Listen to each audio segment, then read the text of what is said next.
If we decide to do this thing, we can do it successfully. And there's also no doubt in my mind that the whole world hangs in the balance.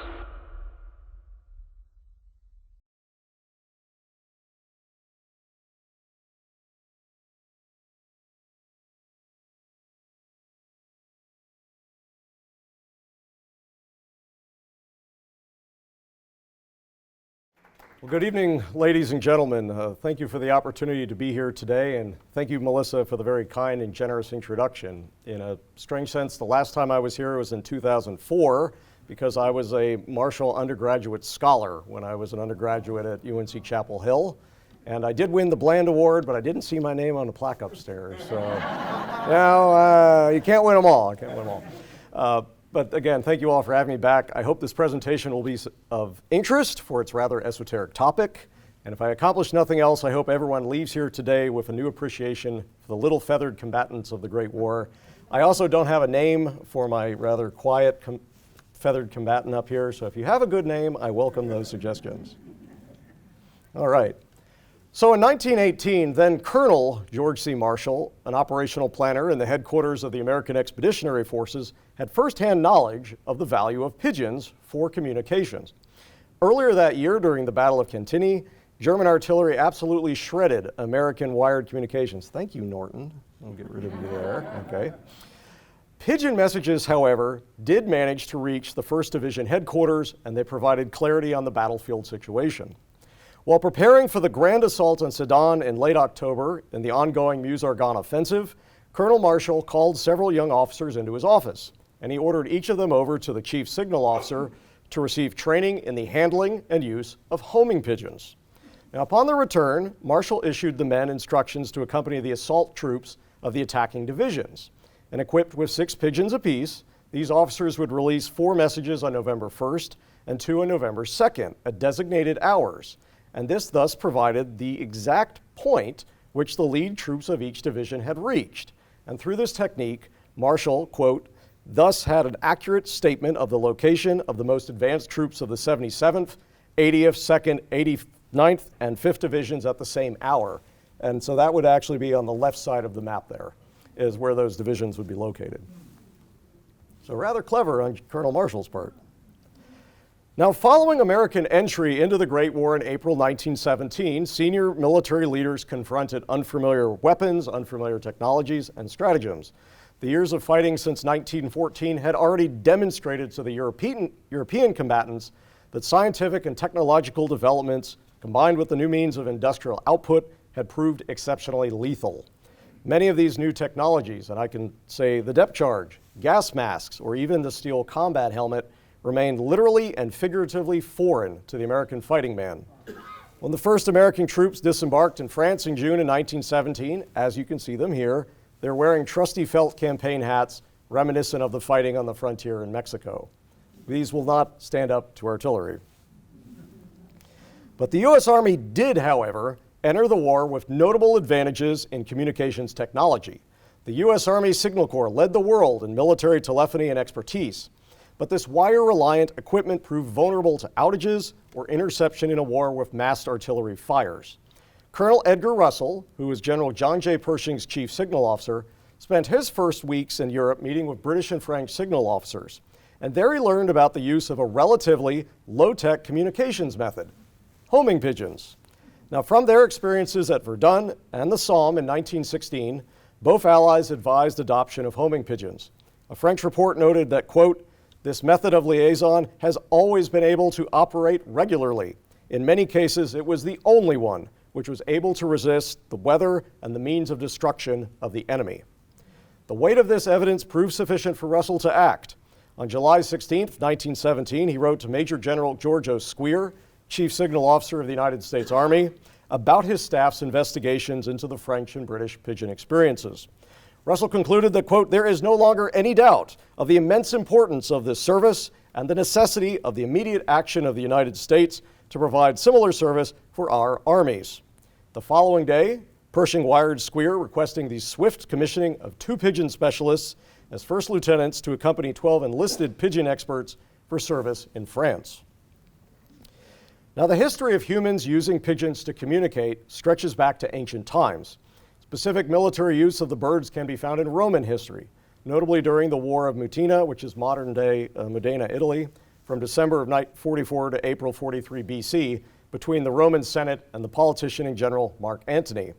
Antony's forces had attempted to seize the Sicilian Gaul, I'm butchering all our pronunciations, I do apologize, the Cisalpine Gaul from the governor and Roman general Decimus Junius Brutus Albinus. Gotta love Roman names. While Antony's forces blocked human messengers from communicating on foot, Brutus found an aerial alternative, and he sent dispatches to the camp of the Senate consuls fastened to pigeons' feet. And over a millennium later, during the siege of Acre in the Third Crusade, Muslim forces inside the city likewise communicated with friendly forces by pigeon. Now, precisely when is not known, but the European Crusaders learned from the Muslims and began to use pigeons as messengers after the Crusades, beginning in the 11th through the 13th centuries.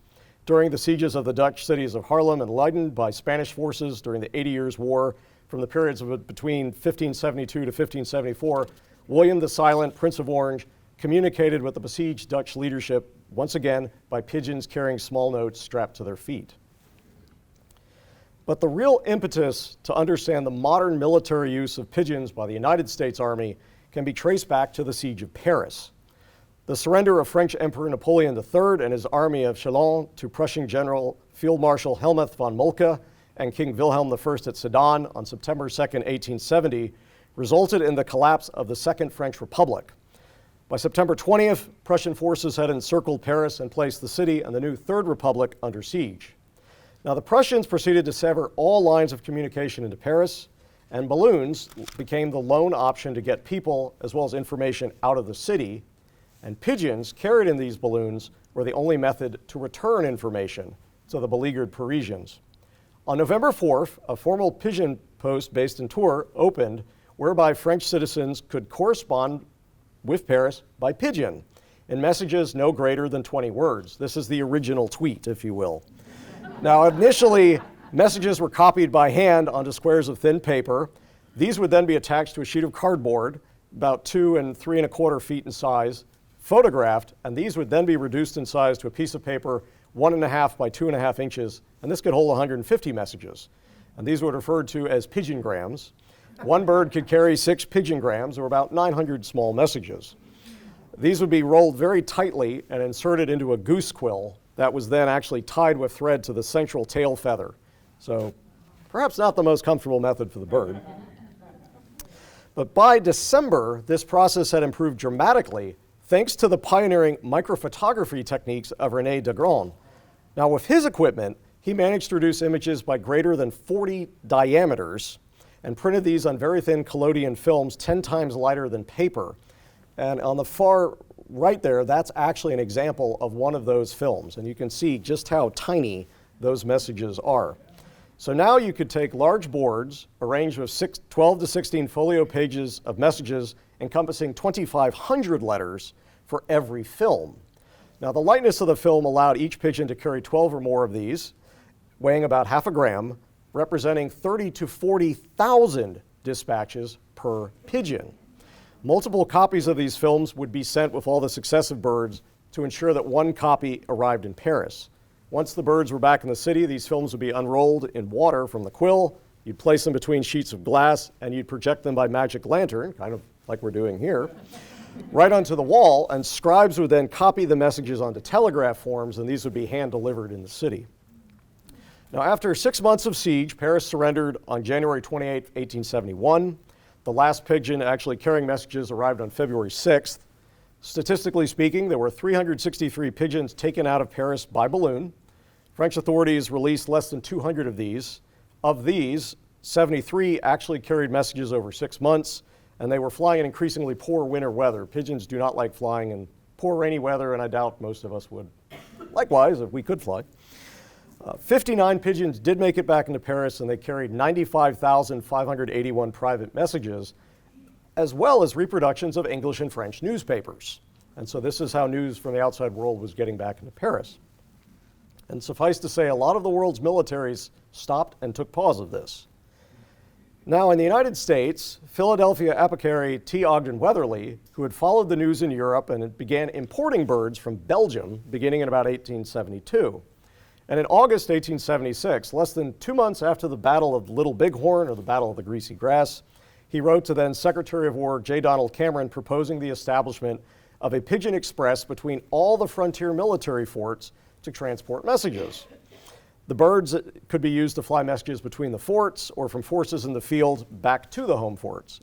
Quote, if the late General Custer could have had one of these pigeons with him, he could let the bird go when he saw he was getting overpowered and thereby inform the commander of the nearest fort of him of his fate. I guess the message would read, help please. Now, the Army did not immediately respond to Weatherly's proposal, and it kind of, in classic Washington fashion, bounced between offices, albeit over the course of several years. But I will say the service did begin to experiment with pigeons in the western frontier. In 1878, the Signal Corps purchased a dozen birds from Thomas Gist of Philadelphia. They then shipped them by rail out west to Colonel Nelson Miles, seen here on your left. Your left, my right, whatever, yes. Commanding the 5th Infantry Regiment at Fort Keogh in Montana. Nelson had previously recommended the use of pigeons for Army communication, again, based off what he read about the Siege of Paris.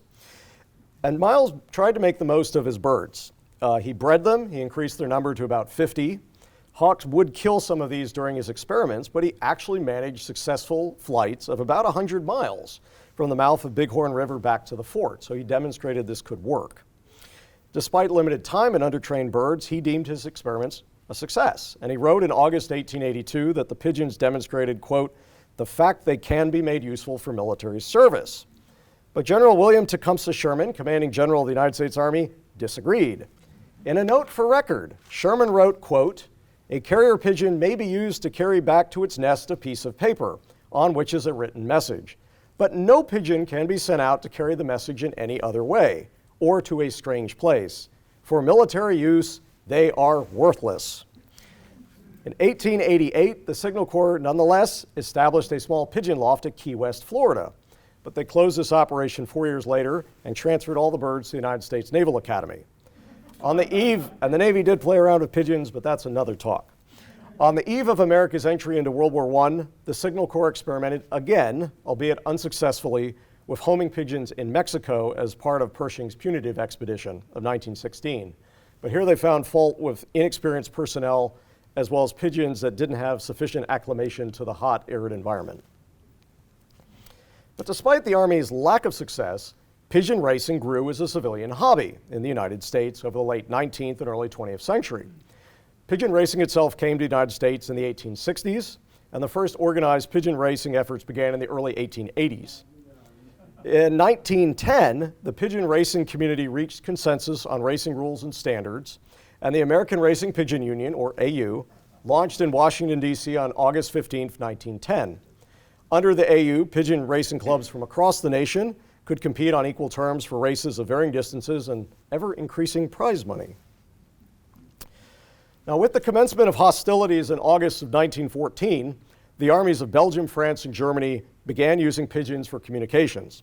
World War I proved the first mass use of pigeons for communications in recorded history. And within the trenches, the pigeons proved invaluable. And by 1916, all the armies were making ever-increasing use of pigeons, particularly at the massive battles at the Somme and Verdun. When the British introduced tanks at the Somme in September 1916, pigeons accompanied the armored behemoths as means of communication. As use of tanks expanded in 1917, pigeons actually became standard issue for every single vehicle, and the birds somehow adapted to the oil, grease, and smoke and noise inside of their armored lofts, if you will. That year, in fact, pigeons delivered 75% of all British communications received from the front line. And one author calls 1917 the year of the pigeon in the British Expeditionary Force. So by late summer 1917, the War Department, through their inquiries, had located two men who shared the essential qualifications: military service and racing pigeon expertise. The man destined to lead the AEF pigeon effort was English-born U.S. Marine Corps Quartermaster Sergeant David C. Buskell. He was discharged August 23rd from the Marine Corps and commissioned the very next day as a first lieutenant in the U.S. Army Signal Corps. So not a bad promotion opportunity. Buskell had notably served as the AU's first recording secretary and was a skilled pigeon racer and breeder. Joining him on September 4th was John L. Kearney of Pittsburgh. A veteran Signal Corps sergeant in the Spanish-American War, he was the AU's first press agent and actually its second president from 1913 to 1914. Together, these two men began assembling a pigeon service for the United States Army. Throughout September, they used their connections in the racing pigeon community to purchase birds, feed, as well as locate personnel to fill out the enlisted ranks of men deemed pigeoneers for what was known as the U.S. Pigeon Intelligence Service. I will not read the acronym. You can understand it for yourself. By October, a blend of purchases and patriotic donations had fielded a feathered Army force of approximately 2,350 young and breeding birds. On October 29th, Buskell, 6 non-commissioned officers, 800 pigeons, as well as 12 mobile lofts and a supply of feed, boarded the transport Agamemnon bound for France. Arriving in Brest on November 12th, the small detachment moved to Paris, and they actually quartered at the French pigeon lofts at Meuse-Argonne.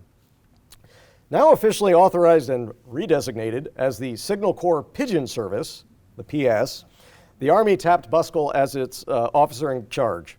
He got right to work on 2 fronts. First, he had to secure permanent lofts for the AEF's birds, and second, he had to learn everything about military training and fielding of homing pigeons, because quite frankly, we didn't do it. Buskell and Russell met and they reached an agreement on November 20th to construct a breeding loft to supply the AEF with young birds, and the location was near the entrance to Fort Delabonnel in Langres in northeastern France. In early December, Buskell and 4 of his men visited and studied mobile, stationary, as well as breeding lofts of the British Expeditionary Forces. And thereafter, Kearney, the other 6 non-commissioned officers, and 1,800 birds arrived in Paris. Both men then subsequently toured the French Army mobile and stationary lofts and observed French pigeon operations in combat. Subsequently, Buskell saw the collection of samples of every single article of French mobile loft equipment, as well as other pigeon equipment, and this was all shipped back to the United States to reproduce. The bottom line is the British, the Americans were all learning from the French. The French actually have the most sophisticated pigeon operation of the Allied forces at the outbreak of World War I, so in many ways we owe a big thanks to the French Army for our pigeon operations. Now, by late December, both officers had completed their initial observations, and the pigeon service began to take flight. Yes, I have lots of pigeon puns throughout this. The American pigeons brought over by Buskell and Kearney had to acclimate to France, and I should note the birds were actually carried on transports on the top deck. They were not down inside the ship's holds. They were actually exposed to all the sea spray. But as luck would have it, the majority of these birds would end up as breeding stock, so to speak, in the lofts you see here. And these were really the best of the American racing pigeons. They held up to the voyage, but because it took so long for the birds to really overcome the journey, the Americans decided we were no longer going to import in American birds. We were going to rely on French or British pigeons where possible to serve the needs of the AEF. On December 31st, Buskell received clearance for construction of his central breeding base of his own design, which you can see here. This consisted of 15 buildings. Each of these measured 20 by 50 feet. Each of these buildings would house 96 breeding pairs of birds.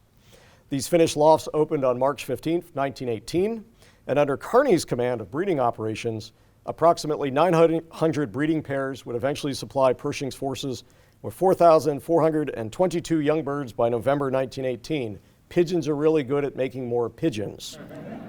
For those unfamiliar with them, they're really good at it. Now, Allied generosity provided additional young birds to supplement those of the American breeding lofts. In mid-May 1918, Major Alfred H. Osman, who commanded the British Home Forces Pigeon Service, arranged to donate 600 young British birds to the AEF. Almost all of these would serve in the American mobile lofts by late summer, and several individual birds would distinguish themselves in combat operations. Now, as the breeding operations stood up, the human component of the pigeon service also began to coalesce. The Army initially planned to organize infantry divisions in the United States with billets earmarked for 14 pigeoneers, and the overseas divisions were slated to receive only 4 pigeon men, and this arrangement, as one can see, soon proved unfeasible. Commencing in February 1918, Buskell and other senior Signal Corps officers began to reorganize the pigeon service as an Army-level pigeon company designed to support 5 corps or 20 divisions. This company, which was known as Pigeon Service Company No. 1, would number 9 officers and 324 enlisted men. With personnel authorized to man 90 mobile lofts, each Army Corps and division headquarters could then receive lofts and pigeoneer support that could be tailored to the specific battlefield situation. This plan received approval in Washington on July 9th, just in time for the first major engagements by the AEF in late summer. So I have to pause, and we got to go back and talk about the bird for a second. The easiest way to think of a homing pigeon is to picture a thoroughbred racehorse. The birds, to quote a 1918 U.S. Army manual, quote, are the result of several centuries of intelligent crossbreeding between various races derived from the rock pigeon. This crossing, which was only made with the perfect specimens of each race, has produced an amalgam, the homing pigeon of today, a variety of the pigeon family noted for its superior intelligence and physique. These birds weigh roughly a pound apiece for each sex. They can fly uninterrupted for 12 to 15 hours daily, up to 500 to 700 miles, at speeds varying on average from 30 to 60 miles per hour. The top birds today can actually sprint at speeds of over 90 miles an hour. These are birds that, for all intents and purposes, were created to run. They were born to fly. They were born to fly at great distances. Their body is 30% of their chest is basically the wing muscles, just to help them flap. A heart beating, I think it was 600 times a minute. They can flap their wings up to 10 times a second. These are incredible animals. But what about homing? What is this exactly? The exact science here is unclear, but there are various theories that postulate as to how pigeons can navigate returning to their home lofts. It's either through visual, magnetoreception, olfactory means, or quite frankly, impressive memory. So let's try and break these down. There is scientific evidence that pigeons can navigate by landmarks, be they man-made or natural landmarks. We know they'll navigate by roads or railroad tracks or down rivers. Some people believe that pigeons have a type of natural compass mechanism, and they actually rely on the angle and position of the sun to navigate. In terms of magnetoreception, there are scientists who believe pigeons can detect the Earth's magnetic fields, and they actually navigate this way to get home. Some people believe on an olfactory basis that pigeons can orient themselves by smell, and so they can kind of smell their way back home. I work in Washington. You can smell your way to Washington. More recent research finds that pigeons also might use low-frequency infrasound waves to navigate. It's possible that it's one, some, maybe all of these are how the homing pigeons rely to move from a new unknown location over a considerable distance back to their home loft. So now let's return to 1918 and the American Pigeon Service. With the breeding and the headquarters in place, supply and equipment proved the next matter to address. Now, the Pigeon Service Supply Depot opened on March 1st in Langres under the command of Second Lieutenant John K. Chauvin, and he would oversee all the stocks of grain as well as this array of pigeon equipment that we were copying from the French required for field operations. As I said, most of this is French designed. We also use some British equipment that was also copied from the French. And it's very specialized. As you can see here, you have various wicker baskets to carry the birds. Some are worn on the back, some are carried. There's also specialized message pads. There's specialized loft cleaning tools, and you also have the all-important message capsules. But the first priority, priority number one, are the mobile lofts. So what is a mobile loft? This is the critical hub of AEF pigeon operations, and these serve at the battlefront. I can say it's basically the pigeon RV, if you will. They consist of essentially an automobile chassis. They have leaf spring suspension, and upon which is mounted this wooden loft. The loft's interior consists of 3 compartments, which you can hopefully see here, sectioned. These are organized for feed and supplies, as well as housing of the birds. The advantage of the mobile loft is the loft advances with the ground forces. They're the home barracks of the birds. This is what they're trained to come back to when they're issued out to the men in the field. To prepare the AEF's doughboys for this new battlefield resource, the Pigeon Service established a rather detailed training effort. Pigeon Service personnel would attend both French and British training courses for familiarization with the Allied pigeon operations. They would then in turn return to train the American personnel assigned to the French or British sectors of the Western Front, respectively. The AEF's 5-day training course would cover topics such as characteristics and proper handling of homing pigeons, the writing and attaching of messages, feeding and watering, as well as the use of all this various equipment. Students had to learn that the purpose of this bird, and the birds, quote, is to ensure a quick liaison when all other methods of liaison are too slow, unreliable, or when they have broken down between the first line troops and those of the command. We have to remember, these pigeons would only be used when every other method of communication had failed or were likely to fail. How this worked is once the birds were ferried by motorcycle dispatch from the mobile loft to the frontline troops, the doughboys were instructed not to hold the birds for more than 48 hours in the baskets. If a bird was required, the pigeongram, that is the correct term, would be written in triplicate on very thin tissue paper. You can see the one gentleman writing a note right there. One copy of this would remain in the message book. One would be in the message tube, which you can see here. And then the last message would go out with the next bird if you had another bird. And this is to ensure redundancy, that one message would get through. After the pigeon then entered the trap back at its loft, the little message holder could be retrieved from the leg, and the message then relayed by telephone or by courier to the respective headquarters. Now, the very first field work for the Pigeon Service commenced in late January of 1918. Initially, a French stationary loft at Cornville used French birds supplied to the U.S. 1st Division before the American Pigeoneers formally assumed loft operations on January 30th. By February 22, 1918, Mobile Loft Number 1, carrying 60 American pigeons, in charge of Sergeant Henry J. Norrischild, arrived at the headquarters of the 1st Division at Ménil-la-Tour and began providing communication services. The first American pigeons to enter action, however, were actually housed in the French stationary loft at Cornville. And these pigeons, under the training of Sergeant Louis Swanker of Lakewood, Ohio, seen here, entered the front lines at 3 trench posts with stations of 4 pigeons each. 2 days later, on March 17, 1918, Gunpowder, seen, well, he's there, a black check hen bred by Herman Moser of Aurora, Illinois, delivered the very first American pigeon message from the trenches to the front, from the front to the headquarters of the 26th Division at Buch. I really should rotate this photograph so that you see Gunpowder and Sergeant Swanker is pointing that way, because it'd be funnier that way. Now, additional mobile lofts came online, and by April, the AEF fielded 10 mobile and 1 stationary loft holding 652 pigeons. By July, the American Pigeon Force had more than doubled. Again, pigeons are good at this. With 22 mobile and 5 stationary lofts, now they were operationally fielding 1,635 birds. Buskell, though, in preparation for the fighting of 1919, began to place orders for an additional 150 mobile lofts, as well as 30 portable lofts sufficient to equip 80 divisions. When the American forces joined with French and Belgian troops fighting in Château-Thierry in June and July, the Pigeon Service received orders to move 8 mobile lofts to the Aisne-Marne sector for liaison duty. The American pigeons would soon find their way to the doughboys at the front, and they suffered their first combat deaths from poison gas. Despite the losses, the initial operations proved successful.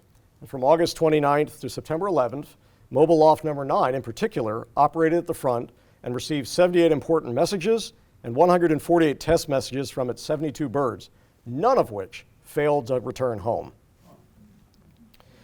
Now, the lessons from Château-Thierry and additional field training in August brought renewed emphasis on the proper use and care of pigeons as non-expendable assets. Some people would say this is a tasty lunch compared to the rations you have.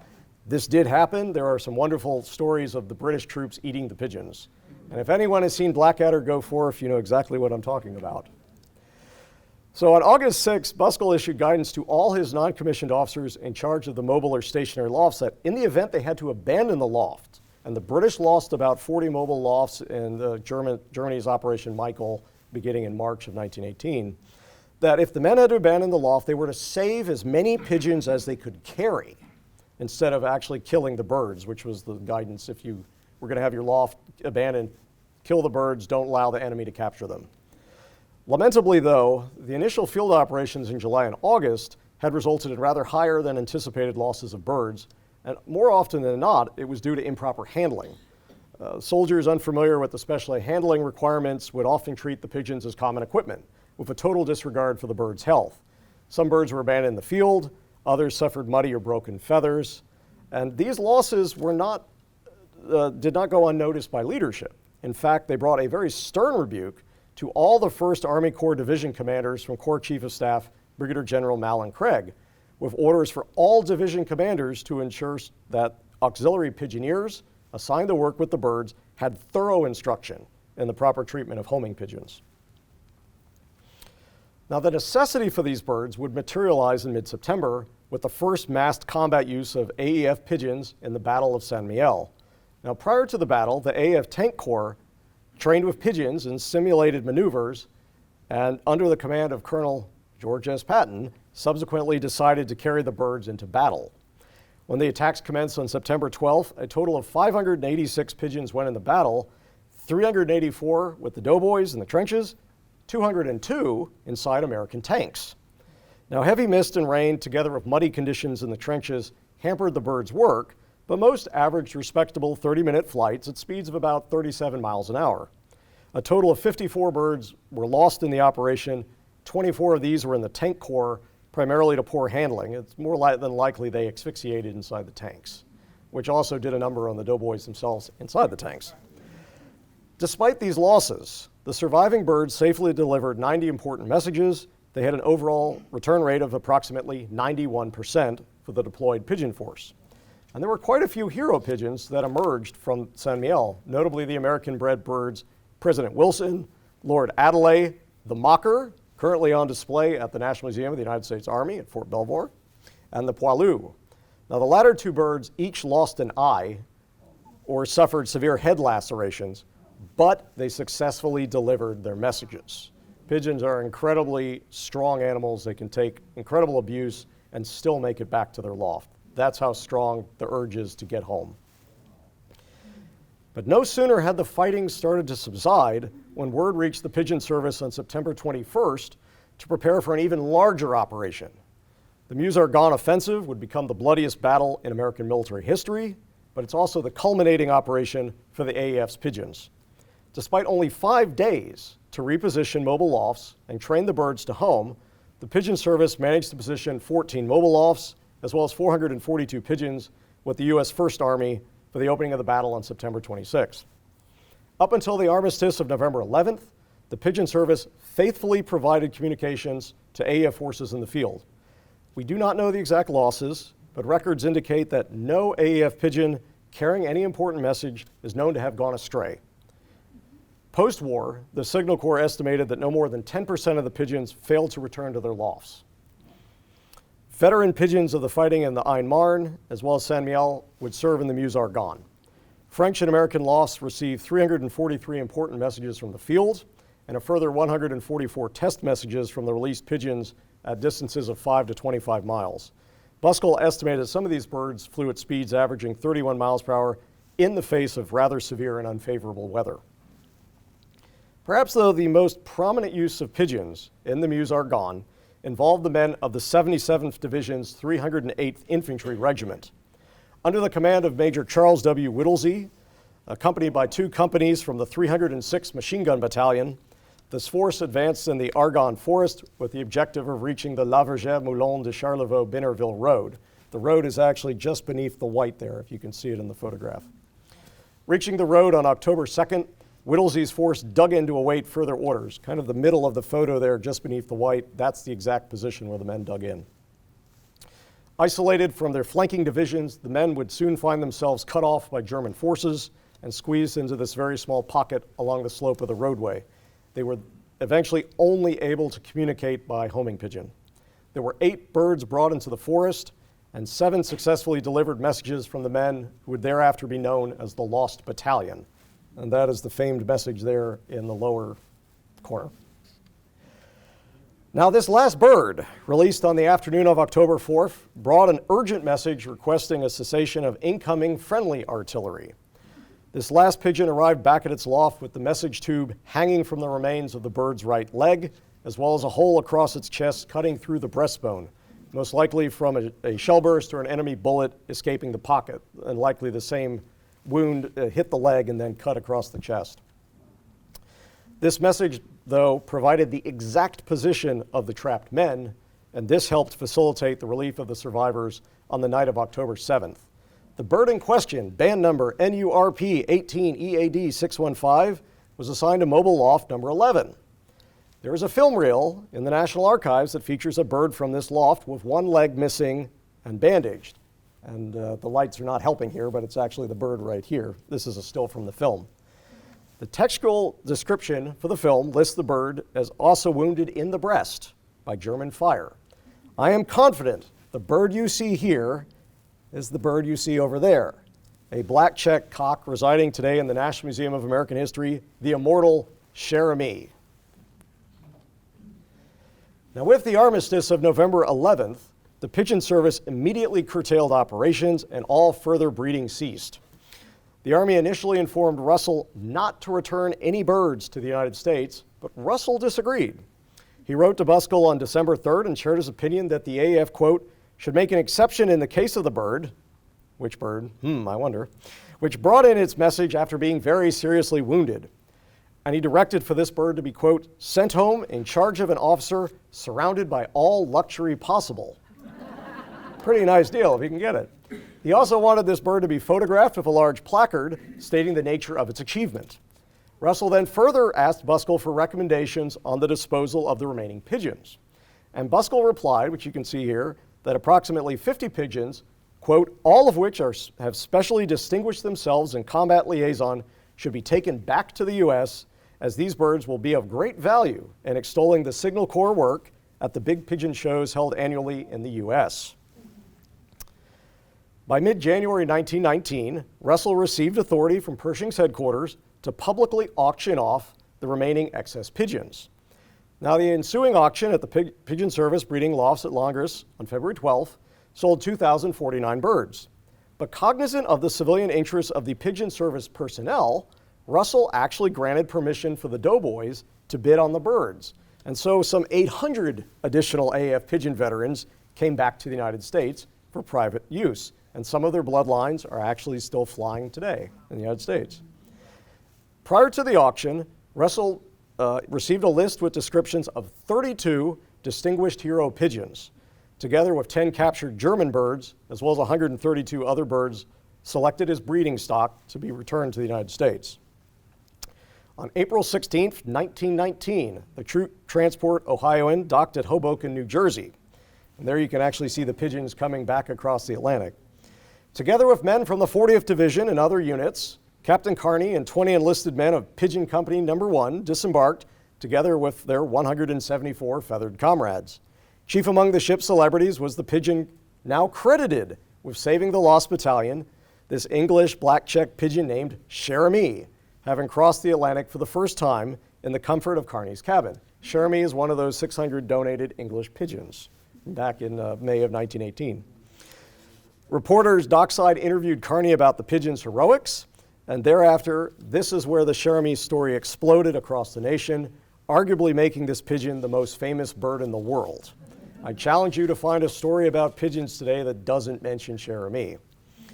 After various press events celebrating the pigeons' achievements in battle, the feathered heroes entered a special Veterans Home loft that Pershing ordered exhibited in Potomac Park in Washington, D.C. This was officially titled the Hall of Honor of the American Pigeon Service, and the honored birds received a full pension in feed. They did not have to work, but they were required to perform daily drill flights, weather permitting. The remaining pigeons went to the Signal Corps loft in the United States, with breeding efforts later consolidated at Camp Alfred Vale in New Jersey, later known as Fort Monmouth, which would be the Signal Corps pigeon breeding and training section. Upon his return to the United States, Buskell compiled a history of the Pigeon Service in the AEF. Drawn from his monthly reports, he outlined the establishment and operation of the service. In his concluding recommendations for the future, Buskell focused on personnel issues. He singled out a lack of officers and enlisted men with sufficient technical knowledge of pigeons, and he concluded that the wartime success ultimately rested on the expertise of a few officers, he's very modest as you can tell, as well as a few enlisted men, combined with the performances of American pigeons of, quote, exceptional quality. Perhaps heeding Buskell's advice, the Signal Corps retained its pigeon service, as well maintained very close relationships with the civilian racing pigeon community. The hero birds of World War I would make appearances at national conventions, and the Signal Corps would actually enter their birds in various exhibitions and races, and the Army, to its credit, won its fair share of pigeon races. When finding the next generation of pigeoneers, the Signal Corps could always turn to the civilian pigeon community for personnel and birds, particularly people with pigeon knowledge, which I like, that's in quotations there in the corner. So if in a year of its hatching, the U.S. Army possessed an operational and expanding homing pigeon service, providing forces in the field with reliable auxiliary communications. This all-American pigeon service proved possible by the expedient commissioning and enlistment of civilian racing pigeon enthusiasts, the generosity of domestic pigeon breeders, and the judicious use of allied knowledge and specialized equipment. Without the patriotic and invaluable assistance of the civilian racing pigeon community, it is questionable if the Signal Corps Pigeon Service would have materialized to meet AEF demand in time for combat operations in mid to late 1918. So it warrants a note that Colonel Marshall's use of pigeons for communications did not prove to be a one-time affair. Those veterans of the AEF who had used pigeons recognized their value on the battlefield, and they ensured that in the next war, the Army would be ready. As Army Chief of Staff from 1939 to 1945, Marshall oversaw the expansion of both the human and avian members of the Army. By 1943, the Signal Corps Pigeon Service numbered 135 officers, 2,250 enlisted men, and 70,000 pigeons. 36,000 of these saw service overseas in the European and Pacific theaters. The pigeon performances even proved superior to World War I, with the Army reporting a casualty rate of less than 0.5% in operations. One Army publication listed a 99% reliability for tactical pigeon messages. Pigeons are not, however, obsolete for the contemporary battlefield. The multitude of contemporary challenges of cyber warfare and electronic warfare warrant a re-examination of using homing pigeons for military communication purposes. The electromagnetic spectrum's influence extends throughout the systems and operations of the battle space into the fabric of civil society. Offensive and defensive operations in cyberspace, combined with kinetic strikes on air, land, sea, or space-based infrastructure, could potentially disable or severely damage entire communication or power grids. Pigeons reliably provide a low visibility option to relay information. They are the only viable non-electronic backup communications network currently available to militaries. So what recommends the modern military use of homing pigeons is the increasing inverse relationship between information's volume with respect to its mass. Think back to Paris in 1870. Digital data storage is rapidly increasing in capacity while packaged in ever smaller formats. Micro SD memory cards, you can see one here, now come in 1 terabyte capacity. They weigh 0.5 gram. So let's play with math here. A modern copper-coated zinc penny weighs a mere 2.5 grams, so that's 5 terabytes of data. Theoretically, a pigeon could transport 40 terabytes of encrypted data up to several hundred miles a day, which is faster than currently possible with some U.S. Army radios. More securely, with no electromagnetic signature and no reliance on local infrastructure. How about another comparison? The Hubble Space Telescope is orbiting above us at approximately 350 miles. It transmits only 18 gigabytes of raw data a week. A pigeon then, in a day, can transmit over 2,222 times more data in a day than the Hubble Space Telescope transmits in a week, twice the distance. That's not bad for 1 pound of flesh and feathers. So I close now with some humorous contemporary cartoons to hopefully solicit a further chuckle or two. My contact information is below. I thank you all for your time and attention, and I'm happy to answer any and all of your questions to the best of my ability.